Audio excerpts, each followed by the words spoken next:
This is Eddie Hearn, Matchroom Boxing. You're watching Sporting Icons. You don't need to be anywhere else. So this is to follow on from the video earlier on today with Joe Goosen looking like he may well be part of Team Wilder going forward. Now, what I forgot to mention in that video, but of course I did put it in the video title, is that he's just joined up with Kubrat Pulev. Pulev will take on Anthony Joshua for the unified heavyweight titles on June the 20th at the Tottenham Hotspur Football Ground in London, North London. So, could he really be training Kubrat Pulev and Deontay Wilder? They kind of can to a point, but it's not ideal, is it? As both of these guys have fights with, 3-4 weeks apart from each other. Big fights. Career-ending fights, potentially, for both of them. So, is Joe Goosen gonna really be training Deontay Wilder and Pulev? I would say unlikely, but let's not rule it out. Now, as far as him now training Kubrat Pulev, no idea what happened to Pulev's previous coach. To be honest with you, I don't know who it was, to be fair. But Kubrat Pulev, 38 years old. In fact, I think he's actually going to be 39 by the time he takes on Joshua. I'm not too sure on that one. But he's been doing the same thing for so long now. What can Joe Goosen really add to his game? Can he mastermind a victory for Kubrat Pulev over Anthony Joshua? Maybe, I don't know. Because Goosen, he's used to working with the smaller fighters. He's had a few heavyweights, of course. The last part of Riddick Bowe's career, he's Chris Arreola. See, just fighters like that. But he has had success with, say, Sergey Lipinets. But again, he's taken a loss on that as well.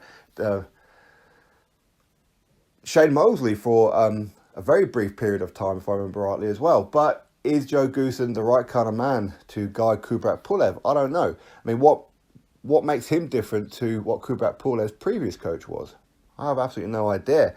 But either way, it's something new, it's something fresh in camp, something to maybe give Kubrat Pulev a bit of confidence when he fights Anthony Joshua, because for the longest time he's shown that he's never really been interested in fighting Anthony Joshua. He's turned down multiple chances. In fact, he even turned down, on camera, Eddie Hearn, so he can go fight for the European heavyweight title. Then, of course, he gets the Anthony Joshua fight when he's mandatory, and then whittles and moans about the fact that he didn't know that he's supposed to be taking on Joshua and how 8 weeks isn't enough or 10 weeks isn't enough. He needs 16 weeks, and he's coming up with this kind of stuff. And then close to the fight, he pulls out.